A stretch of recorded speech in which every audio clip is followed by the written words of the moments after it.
Hi, welcome back to Fish the Mark. This week's episode is a trip that Belle and I took last November to Litchfield Lake Lou Yeager.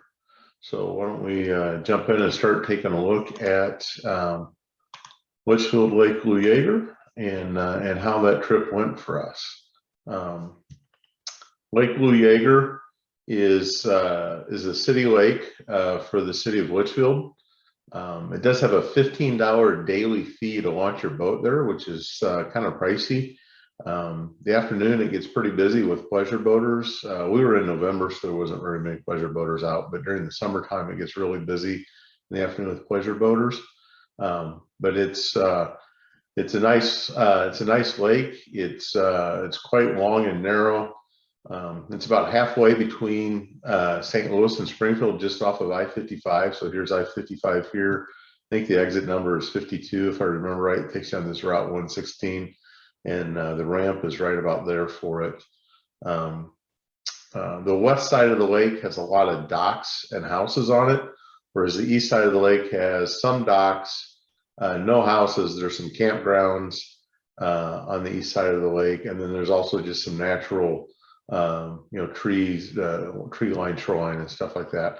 Over the years, the lake has had a lot of siltation, and so especially on the east side of the lake, it can be really shallow, close to shore, as there's been a lot of siltation over the years. The city's been working on putting in a bunch of rock shoreline to help stop future siltation, but there has been a lot. One of the nice things about this lake is the city of Litchfield, because of its access to I-55, has a ton of hotels, restaurants. It's even got some great campgrounds there.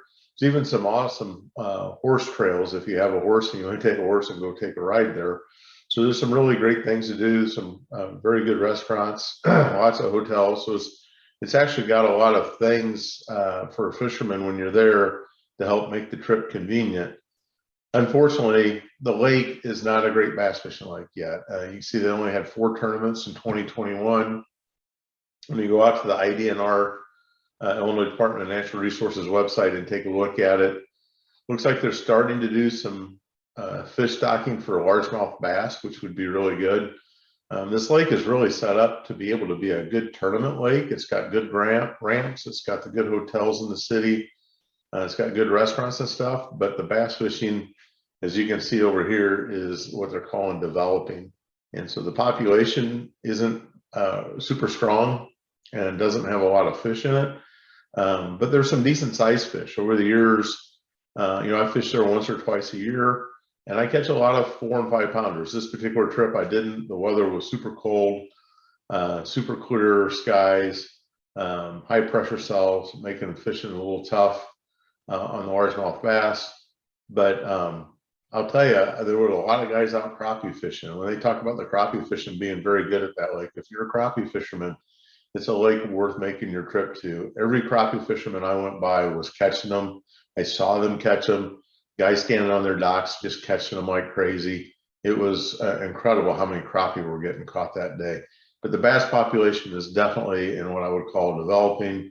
It looks like from what research I've done, and you see down here, that the city's built out a rearing pond for largemouth bass, and they're trying to stock 5 to 8 inch bass annually now. And so a couple years ago, they did 19,000. Last year, they only did 1,800. Really, if they could get 19,000 a year in there of bass for 3 or 45 years, I think this would be a good lake. It's got some good structure with the docks and the rocks, and there's some down trees to fish. There's some good drop-offs to fish, drop-offs in the lake. And so it's got good potential, but it really needs some love and care from the managing the largemouth bass fishery. It has a tremendous amount of shad in it. So you can see they put some wipers in the lake, striped bass, white bass hybrids in the lake to try and control some of the shad population.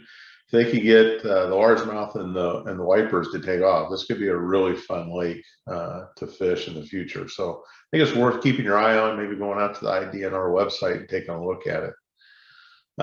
You can tell it's a tough day of fishing on the lake when Bella feels bad for me and just comes up and tries to tell me that she still loves me and that it's all good, right? And so this is Bella trying to make me feel better. She knows we're quite a ways into the day and I haven't caught a lot of fish, and so she's trying to make me feel better. So she comes up and says hi. So you know, it's a tough day fishing when Bella's just trying to hang out with me and make me feel better. This is the lake. This is the south end of the lake. I did a cut and paste from the Navionics web chart website page. This is the south end of the lake.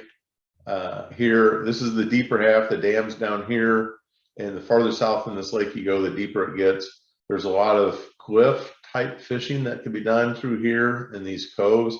And then you see all the docks littered through here. These are all houses and stuff on this side. The docks that are on the east side on the south end are all kind of campground kind of things. And then on the middle section, a lot of houses. Like this cove here is all filled with houses on both sides. A lot of docks all through here in the middle section. These are all houses with docks on the west side. And then these are all either lots that are rented by people or are campgrounds, combination of both over here. But there's a lot of docks on that side to fish as well. This east side has a lot more siltation in it. And so it's a lot shallower around those docks than it is over on the west side. And then the north side of the lake gets really shallow. I've never really fished in the years I've gone there further north than about right here is about where I have stopped on my fishing. But you can see it goes quite a ways north. Again, it's a long, narrow lake. It's about 1,300 acres, so it's a decent sized lake. Unlimited horsepower, so I took my big boat to the lake that day. There's fish attractors that are dropped in various places, mostly for the crappie fishing, but it also helps with the bass fishing. For me, this particular day, and you guys have seen this lure before, I caught 3 bass is all I caught during the day. Let me go back to this for a second. I caught 3 bass for the day. That's all I caught. I caught 1 here, I caught 1 here, and I caught 1 there. All 3 of them came on the Rocket Craw from Steel Custom Baits. All 3 of them came off of a type of wood structure. One of them came off of a wood dock, and then the other 2 came off of some timber that was laying in the water. So and they were all on rock shoreline as well. So you had some wood with some rock shoreline. All 3 fish came off of that with that Rocket Craw. So I think we will go to the fish catches and let you see the 3 fish that we caught. And appreciate you coming in and joining the channel and taking a look. And I encourage you to keep your eye on Litchfield and see if they continue to stock it, get the bass population improved. It could be a fun lake, a good lake to go fish. There's lots of potential areas to catch fish. So you could easily hold tournaments on it and get the boat spread out. It just needs a little better population to really make it worth your while to go do that. But if you're in the area and want to go fishing, it's a good attractive lake to go look at and go on and do some fishing. So that's my report on Litchfield Lake Lou Yeager. And have any questions or comments, drop them in the comment section. Happy to hear if anybody else has fished Lake Lou and what their results have been. Thanks for joining. If you like what we're doing, hit the subscribe button and let me know in the comments. Thank you.